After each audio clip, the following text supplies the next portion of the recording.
Hello दोस्तों, कैसे हैं आप सभी। उम्मीद कर रहा हूँ आप सभी लोग बहुत अच्छे होंगे और आपकी तैयारी बहुत अच्छी चल रही होगी। जैसे कि जो भी फ्रेंड्स अभी हिस्ट्री भी और हिंदी का बैच ले रहे हैं, तो आपको बता दें कि दोनों ही बैच अच्छे चल रहे हैं। आप कंटिन्यू अपने जो है क्लास को करते रहिए ताकि आपकी जो तैयारी बहुत अच्छी हो जाए, है ना। तो हिस्ट्री में आज मैं टॉपिक लेके आया हूँ। हिस्ट्री का गुप्त साम्राज्य चल रहा था और चैप्टर 6 आपका चल रहा है। चैप्टर 6 में कुछ इंपॉर्टेंट पॉइंट्स रह गए हैं गुप्त साम्राज्य से रिलेटेड। तो गुप्त साम्राज्य जो भी पॉइंट्स रह गए हैं तो वो हम अब इस वीडियो में देख लेंगे और आज हमारा चैप्टर 6 कम्प्लीटली फिनिश हो जाएगा।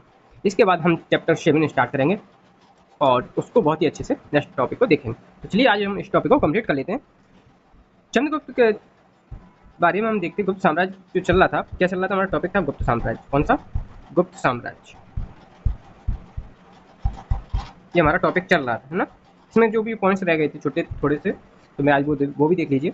चंद्रगुप्त द्वितीय के दरबार में आर्यभट्ट, धन्वंतरी, ब्रह्मगुप्त, बरामिहिर जैसे विद्वान रहते थे। अगर क्वेश्चन पूछा जाए चंद्रगुप्त द्वितीय के दरबार में कौन कौन से विद्वान रहते थे, तो अगर ऑप्शन में आर्यभट्ट दिया है, धन्वंतरी दिया है, ब्रह्मगुप्त दिया है और बरामिहिर दिया है, तो आप इन सभी को क्या कर देंगे, टिक कर देंगे। चारों के नाम याद रखिएगा कौन कौन से। आर्यभट्ट अगर ये नहीं देगा तो धन्वंतरी देगा, धन्वंतरी भी नहीं देगा तो ब्रह्मगुप्त देगा, ब्रह्मगुप्त नहीं देगा तो बरामिहिर देगा। नेक्स्ट क्वेश्चन क्यों चलते हैं। आर्यभट्ट ने सबसे पहले बताया था कि पृथ्वी सूर्य के चारों ओर घूमती है। किसने बताया था ये? आर्यभट्ट ने। नेक्स्ट क्वेश्चन क्यों चलते हैं। चंद्रगुप्त द्वितीय का उत्तराधिकारी कुमारगुप्त गोविंदगुप्त था। क्वेश्चन पूछ लिया जाए कि चंद्रगुप्त द्वितीय का उत्तराधिकारी कुमारगुप्त, जिसको गोविंदगुप्त के नाम से भी जाना जाता है, कौन था? चंद्रगुप्त का उत्तराधिकारी कौन था? कुमारगुप्त, जिसको गोविंदगुप्त के नाम से भी जाना जाता है, जिसका कार्यकाल 415 से लेकर के 454 ईस्वी तक रहा। किसका? कुमारगुप्त का कार्यकाल कितना? 415 से 454 ईस्वी तक रहा। नेक्स्ट क्वेश्चन क्यों चलते हैं। कुमारगुप्त की मुद्रा मयूर आकृति की थी। क्वेश्चन पूछ लिया है कि कुमारगुप्त की जो मुद्रा थी उसकी आकृति कैसी थी, तो वो कैसी आकृति थी? मयूर की आकृति थी। नेक्स्ट क्वेश्चन, नालंदा विश्वविद्यालय की स्थापना किसने की थी? कुमारगुप्त ने की थी। बहुत इंपॉर्टेंट क्वेश्चन बन जाता है कि नालंदा विश्वविद्यालय की स्थापना किसने की? कुमारगुप्त ने की। इस विश्वविद्यालय को ऑक्सफोर्ड ऑफ महायान बौद्ध भी कहा जाता है। किस विश्वविद्यालय को ऑक्सफोर्ड ऑफ महान विश्वविद्यालय के नाम से जाना जाता है, तो वो है नालंदा विश्वविद्यालय। नेक्स्ट क्वेश्चन क्यों चलते हैं। कुमारगुप्त का उत्तराधिकारी कौन था? कुमारगुप्त का जो उत्तराधिकारी था वो स्कंदगुप्त था। चंद्रगुप्त द्वितीय का उत्तराधिकारी कुमारगुप्त हुआ है और कुमारगुप्त का उत्तराधिकारी स्कंदगुप्त हुआ है। इसका कार्यकाल कब तक रहा? इसका कार्यकाल 455 ईस्वी से लेकर के 467 ईस्वी तक रहा। किसका? स्कंदगुप्त का। ओके, नेक्स्ट क्वेश्चन क्यों चले। हुड़ों का आक्रमण स्कंदगुप्त के काल में हुआ था। क्वेश्चन पूछ लिया जाएगा कि हुड़ों का आक्रमण किसके शासनकाल में हुआ था, तो हुड़ों का आक्रमण हुआ था वो स्कंदगुप्त के शासनकाल में। नेक्स्ट क्वेश्चन क्यों चलते हैं फ्रेंड्स। जूनागढ़ अभिलेख में हुड़ों को मिलेच्छ कहा गया है। क्वेश्चन पूछा जाएगा कि किस अभिलेख में हुड़ों को मिलेच्छ कहा गया है, तो जूनागढ़ अभिलेख में हुड़ों को मिलेच्छ कहा गया है। क्या कहा गया है? मिलेच्छ। नेक्स्ट क्वेश्चन, हुड़ों का महत्वपूर्ण शासक कौन था? हुड़ों का जो महत्वपूर्ण शासक हुआ है वो था तोरमाड़। कौन? तोरमाड़। हुड़ों का महत्वपूर्ण शासक कौन हुआ है? तोरमाड़ हुआ है। स्कंदगुप्त ने पर्णदत्त को सौराष्ट्र का गवर्नर नियुक्त किया। क्वेश्चन पूछ लिया जाएगा, स्कंदगुप्त ने सौराष्ट्र का गवर्नर किसे नियुक्त किया था, तो किसको नियुक्त किया था? पर्णदत्त को।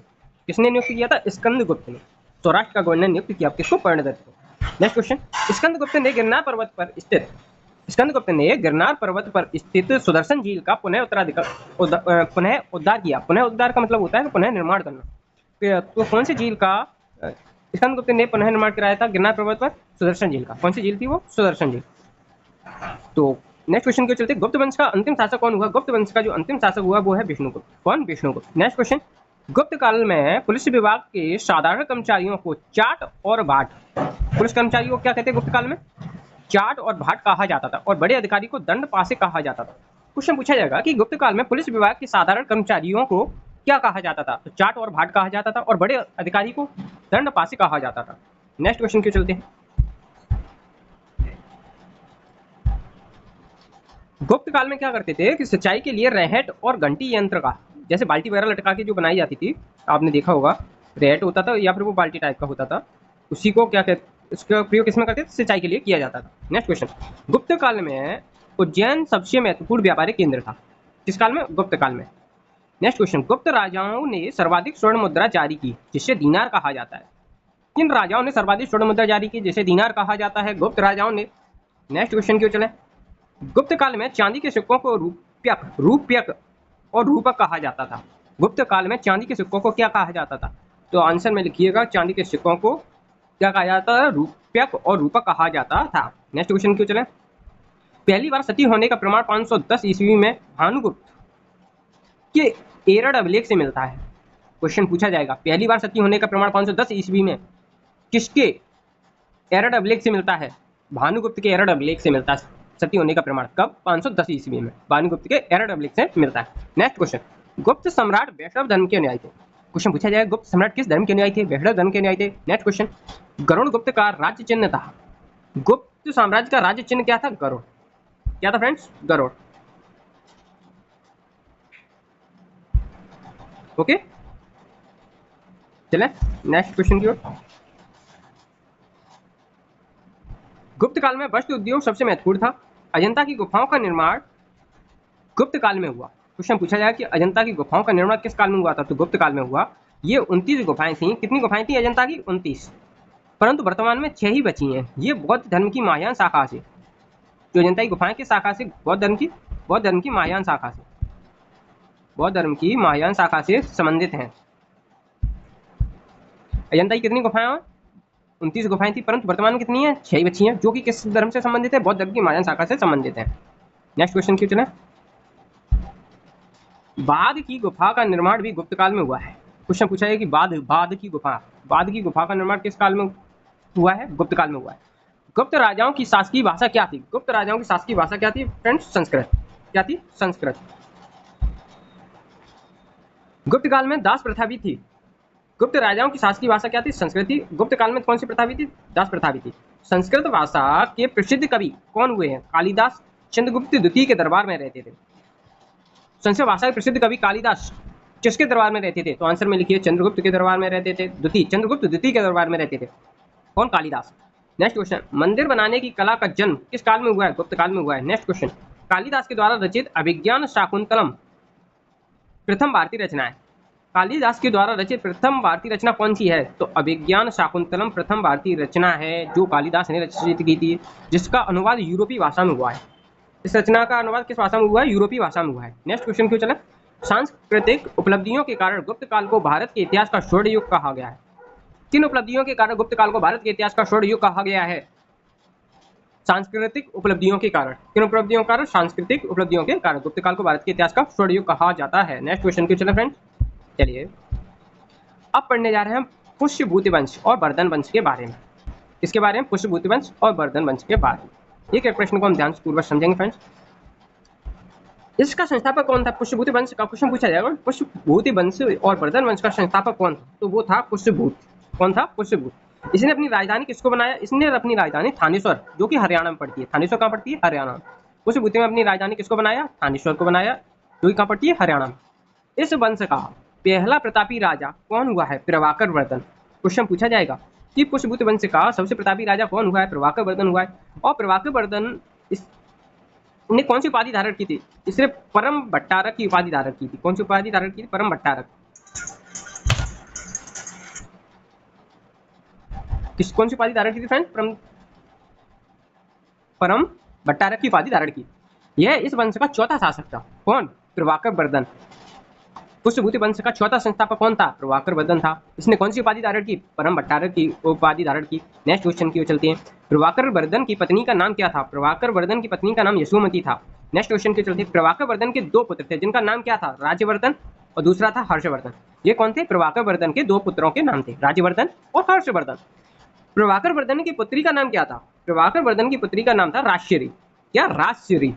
और राजश्री का विवाह कन्नौज के एक राजा ग्रहवर्मन के साथ हुआ था। क्वेश्चन पूछा जाएगा कि प्रभाकर वर्धन की पुत्री राजश्री का विवाह किसके साथ किया गया? तो कन्नौज के एक राजा हुए जिनका नाम था ग्रहवर्मन, उनके साथ राजश्री का विवाह किया गया। नेक्स्ट क्वेश्चन की ओर चलते हैं। मालवा के शासक देवगुप्त ने ग्रहवर्मन की हत्या कर दी। ग्रहवर्मन कौन था? ग्रहवर्मन राजश्री का पति था। और राजश्री के पति ग्रहवर्मन की हत्या किसने की? मालवा के एक शासक हुए देवगुप्त। तो देवगुप्त ने ग्रहवर्मन की क्या कर दी? हत्या कर दी। और राजश्री को बंदी बनाकर कारागार में उसने डाल दिया। किसने? देवगुप्त ने। नेक्स्ट क्वेश्चन की चलते हैं। राज्यवर्धन ने देवगुप्त को मार डाला। राज्यवर्धन और हर्षवर्धन कौन थे? प्रभाकर वर्धन के दोनों पुत्र थे। इन्होंने क्या किया? देवगुप्त को मार दिया। किसने? राज्यवर्धन ने। और देवगुप्त के मित्र गौड़ राजा शशांक ने राज्यवर्धन को मार दिया। देख रहे हैं ना फ्रेंड?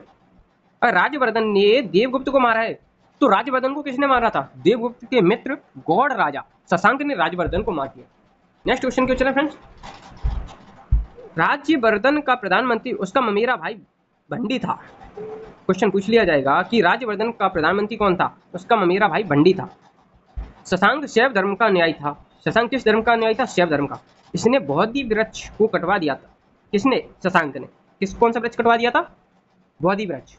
शैव धर्म का न्यायी था। नेक्स्ट क्वेश्चन के चलते हैं, राज्यवर्धन की मृत्यु के बाद 606 ईस्वी में हर्षवर्धन, कौन? हर्षवर्धन थानेश्वर की गद्दी पर बैठा। हर्षवर्धन और राज्यवर्धन ये दोनों पुत्र थे प्रभाकर वर्धन के। तो हर्षवर्धन कब गद्दी पर बैठा? थानेश्वर की गद्दी पर 606 ईस्वी में बैठा। किसकी मृत्यु है? अपने बड़े भाई राज्यवर्धन की मृत्यु के बाद। तो इसकी अवस्था कितनी वर्ष की थी उस समय? 16 वर्ष की अवस्था थी। अच्छा, हर्षवर्धन को दूसरा नाम शिलादित्य के नाम से भी जाना जाता है। किसको? हर्षवर्धन। तो अगर हर्षवर्धन कहीं ना लिखा हो तो उसकी जगह पे शिलादित्य नाम दिया जाएगा। इस नाम को भी याद रखिएगा कि हर्षवर्धन थानेश्वरी गद्दी पर कब बैठा था? 606 ईस्वी में। हर्षवर्धन का द्वितीय नाम क्या था? शिलादित्य था। हर्ष ने कुल 41 वर्ष तक शासन किया। हर्षवर्धन ने कितने वर्ष तक शासन किया? 41 वर्ष तक। हर्षवर्धन ने शशांक को पराजित करके कन्नौज पर अधिकार कर उसे अपनी राजधानी बनाया। हर्षवर्धन ने शशांक को पराजित करके किसको अपनी राजधानी बनाया? कन्नौज पर अधिकार करके उसे अपनी राजधानी बना लिया। नेक्स्ट क्वेश्चन की ओर चलें फ्रेंड्स, हर्ष का युद्ध और शांति का मंत्री कौन था? ये क्वेश्चन इंपॉर्टेंट हो जाता है कि हर्ष का युद्ध और शांति का मंत्री कौन था? तो वो था अवंती। नेक्स्ट क्वेश्चन की ओर चलें, हर्ष और पुलकेशिन द्वितीय के बीच नर्मदा नदी के तट पर युद्ध हुआ। क्वेश्चन पूछा जाएगा कि हर्ष और पुलकेशिन द्वितीय के बीच किस नदी के तट पर युद्ध हुआ था? तो वो आंसर में लिखिए नर्मदा नदी के तट पर युद्ध हुआ था। किसके बीच हुआ था ये युद्ध? ये हर्ष और पुलकेशिन द्वितीय के बीच। नेक्स्ट क्वेश्चन, चीनी यात्री वेनसांग, कौन? वेनसांग हर्षवर्धन के दरबार में आया था। क्वेश्चन पूछा जाएगा कि चीनी यात्री वेनसांग किसके दरबार में आया था? तो आंसर करिएगा हर्षवर्धन के दरबार में आया था वेनसांग। नेक्स्ट क्वेश्चन, वह भारत आया क्यों था? वह नालंदा विश्वविद्यालय में पढ़ने के लिए भारत आया था हर्षवर्धन के दरबार में। नेक्स्ट क्वेश्चन, वेनसांग ने शूद्रों को क्या कहा है? वेनसांग ने शूद्रों को कृषक कहा है। नेक्स्ट क्वेश्चन, प्रारंभ में हर्ष किसकी पूजा करते थे? शिव की पूजा करते थे, परंतु वेनसांग से मिलने के बाद बौद्ध धर्म की महायान शाखा से जुड़ गए। प्रारंभ में जो हर्षवर्धन थे वो किसकी पूजा करते? शिव की पूजा करते, परंतु वेनसांग से मिलने के बाद बौद्ध धर्म की किस शाखा से जुड़ गए? महायान शाखा से जुड़ गए।